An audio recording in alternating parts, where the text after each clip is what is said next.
Moussa alayhi salam voyageait avec sa famille. Ils se sont perdus au milieu du désert. Il commençait à faire froid, à tel point qu'il commençait à geler. Et ils avaient besoin d'allumer un feu. Et il a vu un feu au loin, au sommet d'une montagne, que sa famille ne peut même pas voir. Il a dit, Inni anastu nara, je sens qu'il y a du feu là-bas. Alors il dit à sa famille d'attendre là, qu'il va revenir. J'espère que je pourrai trouver des nouvelles là-bas. La'allakum tastaloun, pour que vous vous réchauffiez. C'était donc une situation désespérée. Ils étaient perdus au milieu du désert. Il faisait noir. Il n'y avait personne autour. Et maintenant, il va aller chercher ce feu. Et bien sûr, tout le monde sait qu'il va avoir une conversation avec Allah à travers ce buisson quand il est monté sur la montagne. Alors, une phrase là-dedans qui dit « Wa anakhtartuka ». Quand Allah lui a parlé, il dit « C'est moi qui suis en fait celui qui t'ai choisi. Il est choisi.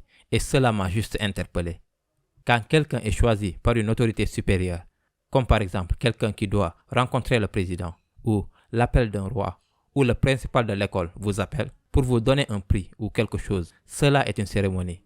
Ce sont des lumières, ce sont des caméras, il y a un public, il y a une ovation, puis quelqu'un est choisi ou fêté. Il y a cette préparation que vous êtes sur le point de recevoir un honneur spécial. Et l'un des honneurs les plus incroyables jamais donnés dans l'histoire humaine est qu'Allah parle directement à un être humain en lui disant « Je suis en fait celui qui t'a choisi ». Ceci est la cérémonie. Ji'ta ala qadari ya Moussa. Tu es arrivé à l'heure pour la cérémonie. C'est exactement comme prévu. En d'autres termes, ceci était la cérémonie. Regardez maintenant le contexte de cette cérémonie. Il n'y a pas de déguisement, il n'y a pas de préparation, ce n'est pas anticipé, il n'y a pas de famille debout essayant de célébrer cet honneur. La situation est, le moment est sombre, désespéré, il est perdu au milieu du désert, il n'y a même pas de route. Il trouvera peut-être du feu, il est sur le point de mourir. Pas seulement lui, mais toute sa famille. Et pourtant, le plus grand honneur et la plus grande bénédiction lui a été accordée. Quelques moments avant, c'était l'un des pires, les plus difficiles, les plus sombres de sa vie. C'est ce qui s'est passé avec Moussa alayhi salam. Ce qu'on nous apprend ici est, Allah a sa façon de donner des bénédictions. Et nous ne pouvons pas voir quelques instants avant, juste quelques instants avant.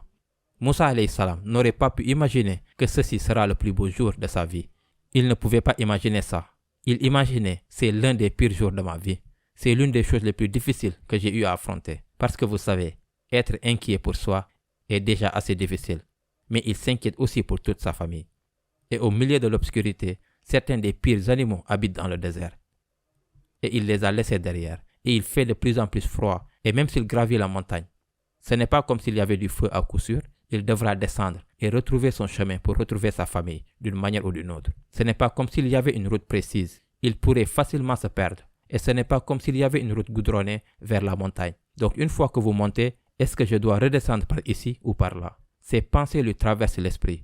Et pourtant, au milieu de toute cette détresse et tout ce désespoir, les plus grands mots d'espoir lui ont été donnés. Je suis en fait celui qui t'a choisi. Wa anakhtartuka fastami' lima yuha. Écoute donc ce qui va être révélé. Il y a une inspiration incroyable pour tous les croyants, qu'Allah n'est jamais loin. Peu importe à quel point votre situation est sombre, à quel point elle est désespérée, combien cela est difficile pour vous et pour vos proches. Tant que vous avez confiance en lui, Allah va en fait vous apporter de la lumière, d'où personne d'autre n'aurait pu l'amener. Il va changer les choses juste en un instant, et cela est entre les mains d'Allah. Tout cela est entre les mains d'Allah. Chaque pas que vous faites sur cette montagne, chaque rocher que vous enlevez, à chaque fois que vous glissez et que vous tombez, que vous êtes désespéré, ne pensez pas que cela va durer. Allah vous accordera un soulagement quand et comment il le voudra. Et ça ne va pas arriver de la manière dont nous le pensons.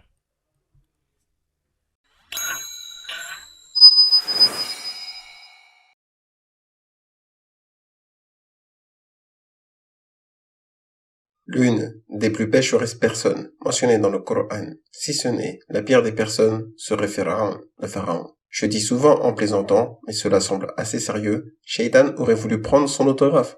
Cela signifie que, s'il y a un crime que vous pensez commettre contre Allah et contre l'humanité, Pharaon est votre référence type pour ce crime.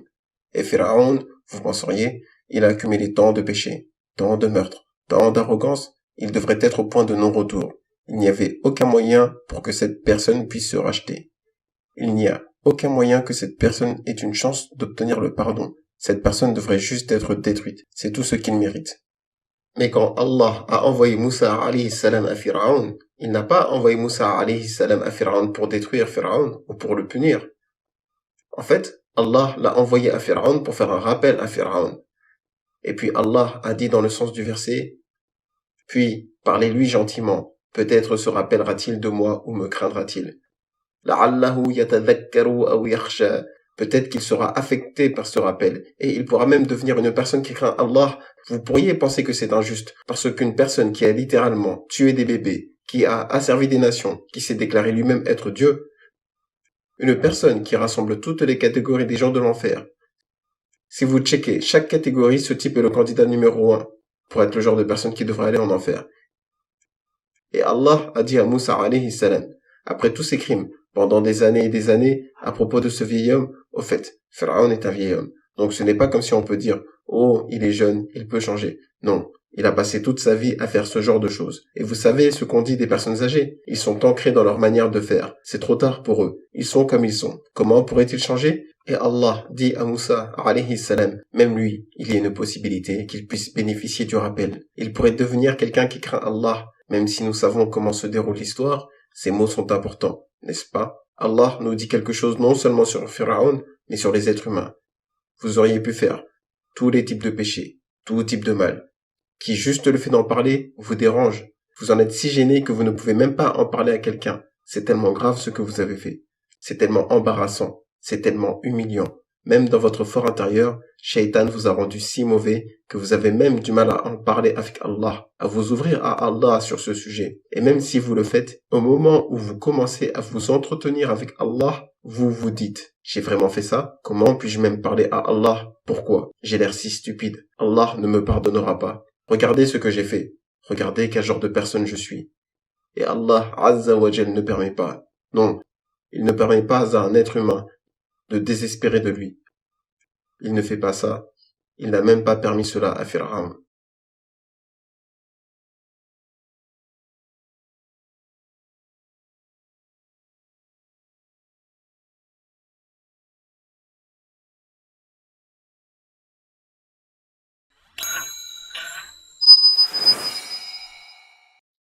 Quand un problème vous dérange et vous ronge à l'intérieur, et vous pensez que si ce problème disparaissait, vous auriez la paix. Chacun d'entre nous, on a un problème qui nous tient debout la nuit. Nous y pensons, nous disons, mec, si cela disparaissait, je serais bien. Devinez quoi? Quand ce problème disparaît, un autre apparaît. Et quand celui-ci disparaît, un autre encore apparaît. Et quand le dernier arrive, vous êtes, le dernier était plus facile. D'où cela vient-il? C'est un bien plus gros problème. Qu'est-ce qu'Allah vous donne quand vous lui faites confiance? Il ne met pas fin à vos problèmes. Dans cette vie, les problèmes ne partiront pas. Si les problèmes devaient disparaître, ils seraient partis pour Yaqub alayhi salam, beaucoup plus tôt que pour vous et moi. Si aucun problème ne devait se produire, car nous avons la foi, alors Maryam alayhi salam n'aurait pas eu de problème. Rasulullah sallallahu alayhi wa sallam n'aurait pas dû avoir de problème. Vous étudiez les personnes proches d'Allah et tout ce que vous étudierez sont des problèmes, de très gros problèmes. Toute leur vie, c'est tout ce que vous apprendrez. Vous allez juste apprendre un problème, puis le suivant, puis le suivant. C'est tout ce que vous allez apprendre. Yusuf alayhi salam, un important prophète d'Allah subhanahu wa ta'ala. Je veux dire, depuis l'enfance, il a eu des problèmes. Depuis l'enfance, il a eu des problèmes. Alors quoi? Je continue de poser cette question. Qu'est-ce qu'Allah vous donne? Qu'obtenez-vous lorsque vous mettez complètement votre confiance en Allah, au cœur d'une difficulté? Quand tout le monde vous dit Allah est. D'une part, les gens vous disent Allah est en colère contre toi. C'est pourquoi cela se produit. Allah te déteste. C'est pourquoi cela est arrivé. D'autre part, vous commencez à penser Allah me punit. C'est pourquoi cela se produit. Mais à ce moment-là, si vous pouvez avoir le meilleur sentiment d'Allah et que vous maintenez votre amour, votre confiance et votre lien avec lui, alors Allah ne vous laissera pas partir. Qu'est-ce qu'il vous donnera? Yahdi qalbahu. Il guide le cœur de cette personne. Il donne la guidance à ce cœur. Je peux vous le garantir. Quand votre problème s'en va, si c'est un problème d'argent, l'argent arrive. Si c'est un problème de santé, la santé revient. Si c'est un problème familial, le problème familial s'en va. Aucune des bonnes choses de cette vie ne vaut rien comparé à ce seul cadeau. Ce seul cadeau est Yahdi qalbahu. Il guidera ce cœur. Votre cœur sera en paix. Peu importe ce qui se passe dans la vie, il y aura toujours un sourire sur votre visage. Les gens vous regardent et vous disent « Pourquoi tu souris? Pourquoi tu es ok? Regarde ce qui t'arrive. Regarde ce qui se passe. » Oui, ok. Ça va. C'est cool. Lorsque vous pouvez développer cela, il y a des personnes qui ont tout l'argent du monde. Ils n'arrivent néanmoins pas à dormir. Il y a des gens qui ont tout ce que vous n'avez jamais imaginé, qui apportent le bonheur. Ils l'ont, mais ils n'ont pas la paix. Ils ne l'ont pas. Ils ne sont pas heureux avec eux-mêmes. Ils se noient dans les drogues et l'alcool pour échapper à la réalité. Ils ne peuvent pas faire face à la réalité. Et les gens regardent les vidéos sur comment incroyable est leur vie, comment leur voiture est belle. Et ils regardent et disent, je veux ça. Ya layta lana mithla ma utiya Haroun. Si seulement nous avions ce que Haroun a. Mec, il vit une vie de patron. Et pourtant, d'autre part, tout ce qu'Allah vous donnera. Si vous vous tournez vers lui, il vous donnera la seule chose qu'aucun montant d'argent, aucun degré de popularité. Peu importe le nombre de gens qui vous aiment et vous apprécient, rien ne vous offrira ce cadeau que seul Allah offre. Yahdi qalbahu. Allah guidera ce cœur. Allah guidera le cœur de cette personne. C'est le cadeau ultime de la foi. Cela est le cadeau ultime d'une musiba. Alors maintenant, laissez-moi finalement conclure. Les gens galèrent. Vous galérez, je galère. Dans certaines situations, nous ne voyons pas d'issue. Ces situations difficiles sont en fait la voie d'Allah pour nous donner le cadeau le plus précieux que nous ne pourrions jamais gagner. C'est sa façon de guider nos cœurs. Si nous pouvons simplement utiliser ces situations pour trouver Allah, dans ces situations, de parler à Allah. Et vous n'avez pas besoin de connaître l'arabe pour ça. Vous n'avez pas besoin de connaître beaucoup de Coran pour ça. Vous vous tournez juste vers Allah et dites, Ya Allah, tu es le meilleur des planificateurs. Ya Allah, personne ne m'aime comme toi. Personne ne se soucie de moi comme toi. Je sais que cette situation est la meilleure pour moi. Guide-moi, j'ai besoin de ta guidance. Il n'y a aucun moyen que vous vous tourniez vers Allah, lui demandant sincèrement sa guidance et qu'il vous tourne le dos. Vous pouvez demander à Allah une voiture, il peut ne pas vous le donner. Vous pouvez demander une maison à Allah, il pourrait ne pas vous le donner. Vous pourriez demander à Allah de guérir votre maladie. Peut-être il pourrait ne pas parce qu'il sait ce qui est mieux pour vous. La seule chose garantie qu'il vous donnera lorsque vous lui demandez sincèrement, c'est sa guidance. Cela, il vous le donnera. Et quand il vous donne cela, tout le reste est résolu. Tout le reste est pris en charge. Qu'Allah Azza wa Jal fasse de nous des gens qui implorent sincèrement sa guidance. Et qu'Allah fasse de toutes nos difficultés, de tous les défis que nous avons dans notre vie, un moyen par lequel nous nous rapprochons de lui et gagnons sa précieuse guidance. Barakallahu li wa lakum fil Qur'an al-Hakim wa nafa'ani wa iyyakum bil ayati wa zikri al-Hakim.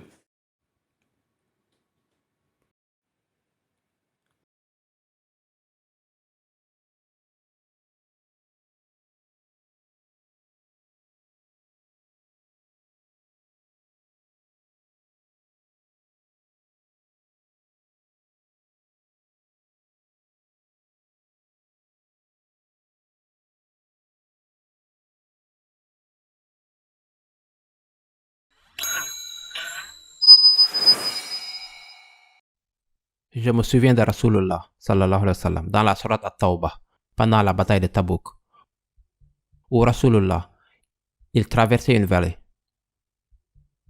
et l'armée s'est enfuie du prophète car les archers commençaient à tirer sur tout le bataillon militaire d'en haut. Et Allah a révélé dans la sourate Illa tansuruhu faqad nasarahu Allah. Si vous ne l'aidez pas, Allah l'a déjà aidé. Vous pensez qu'il a besoin de vous pour être confirmé comme messager d'Allah et que la plupart de l'armée musulmane était debout à côté de lui pour le défendre et que s'ils ne le font pas, il va échouer d'une manière ou d'une autre. Si vous ne bénéficiez pas de ce qu'il a à vous offrir et si vous ne l'aidez pas dans sa mission, il n'a de toute façon pas besoin de cette aide. Vous devez l'aider pour vous-même. Allah l'a déjà aidé. Is akhrajahu allazina kafaru thaniya isnayni is huma fil ghar. C'est dans At-Tawbah, la Mecque a déjà été conquise. Donc la majorité de la région est déjà musulmane. Et les armées musulmanes n'ont jamais été aussi grandes. Mais maintenant, il y a une escarmouche. Et ces archers tirent littéralement des snipers en haut. Et ils se sont séparés. Et le prophète sallallahu alayhi wa sallam est laissé sur le champ de bataille. Et il est resté seul à dire Ana nabiyyu la kazib, ana ibnu Abdul Muttalib. Je suis un prophète sans mensonge. Je suis le fils d'Abdul Muttalib. Il le déclare lui-même. Quand le feu arrive sur vous, vous ne vous annoncez pas. Il dit en gros, apportez-le. C'est ce qu'il fait. Et qu'Allah a dit dans ce verset, il a dit, si vous ne l'aidez pas, Allah l'a déjà aidé. Is akhrajahu allazina kafaru thaniya isnayni is huma fil ghar. Is yaqulu li sahibihi la tahzan inna Allaha ma'ana. Il dit, pensez-vous que c'est la première fois qu'il est seul? Lorsque les habitants de la Mecque l'ont expulsé, bien avant que vous ne deveniez tous musulmans, bien avant, lorsque la Mecque l'a expulsé, lorsque lui et son compagnon se cachaient dans la grotte, quand il s'est tourné vers son compagnon et lui a dit « Ne t'inquiète pas, Allah est avec nous. Vous pensez que c'est la première fois que je l'aide ?» Quelle est la mentalité qui est enseignée aux musulmans? La force de ce que nous faisons ne vient pas de la validation ou du soutien des personnes. La force de ce que nous faisons vient de l'acceptation d'Allah, l'aide d'Allah et la clarté de notre objectif. Et l'aide d'Allah vient aux mukhlassin et aux mukhlissin, les personnes qui sont sincères, qui sont pures dans leur but, qui sont claires dans leurs objectifs.